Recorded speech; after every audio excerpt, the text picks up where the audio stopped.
Have you ever wondered why people fail during the scholarship interview, especially Global Korea Scholarship? You want to know the answer? Don't forget to keep watching the video because you will find the answer till the end. Hello guys, welcome back to my channel, Zona Zuma.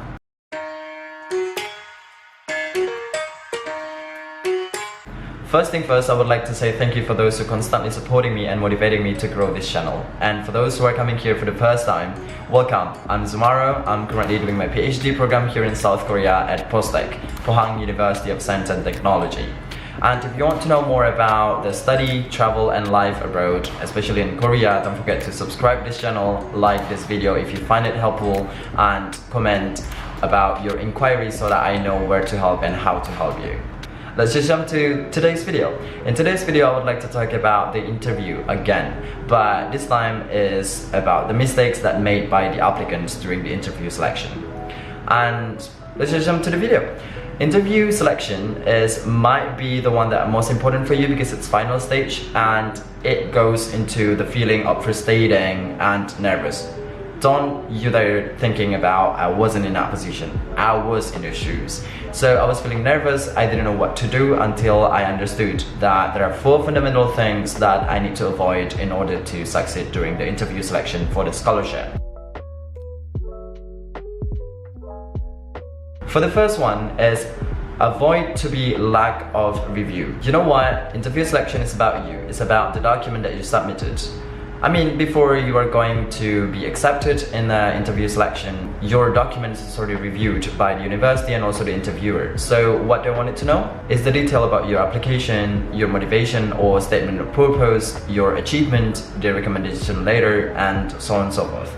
So the first thing you need to understand is how to be willing to review again your application that you submitted to the university so that during the interview you can understand in detail and you can easily nail the points that are asked by the interviewer. I think you have a lot of time, at least 2 weeks, from the moment you send your document into university until you got accepted and you got invited into the selection process. So during that time, you know, just read 1 page per day. Until the day of your interview selection, you already understood what inside it and you can be in detail to explain the interviewer and there will be confidence that, oh, you are the best candidate to be accepted to this university and to this scholarship, right? The second point is lack of research. You have to avoid this.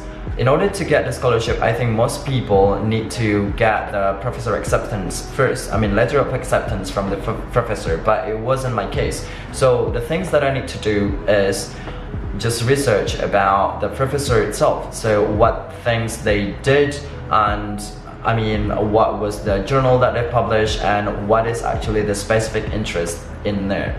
And if you lack of research, I don't know where to help you, right? Because in Korea also, here the study is about research, experiment and so on and so forth. And if you lack of research willingness, that might be your biggest problem. Alright, and then the third one is, I think, lack of clearness about your study goal.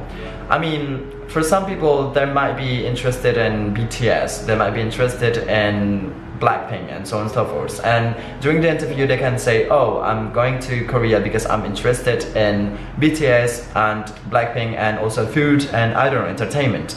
It works for you if you study in arts, if you study in entertainment, if you study in, I don't know, like, related to that music and so on and so forth. But for me, for example, I'm studying nuclear power engineering, I'm studying nuclear advanced engineering, and is BTS connected to that? I don't think so. So the things that you need to do is make it specific and make it clear about your study goal. So during the interview you can say, okay, this is my study program that I applied for and I would like to be more focused on this. For example, for me, I'm studying nuclear advanced engineering, and the reason I wanted to study here in Korea because in Indonesia we had a lot of lack of electricity supply, so I need to understand better why Korea has developed really fast and progressive for the nuclear power, and I need to know. So that I think the main point for me, and that was clear from the beginning that I wanted to learn about how to support my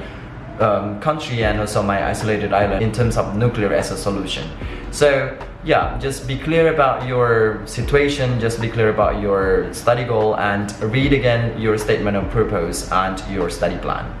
The last one, but the most important, I think, is lack of confidence. Avoid this in any chance, you know, at all costs. You have to avoid lack of confidence, because you know, like if you don't have any confidence, how you convince the professor, how you convince the interviewer that you are the best candidate to get this scholarship? How they don't get any chance to, you know, like waste their money to someone that even don't know like what they have and what are worth in them. But the thing is, like, if you're overconfident, it's also not bringing you any benefit. So just keep balance between, you know, not being too modest and not being too overconfident.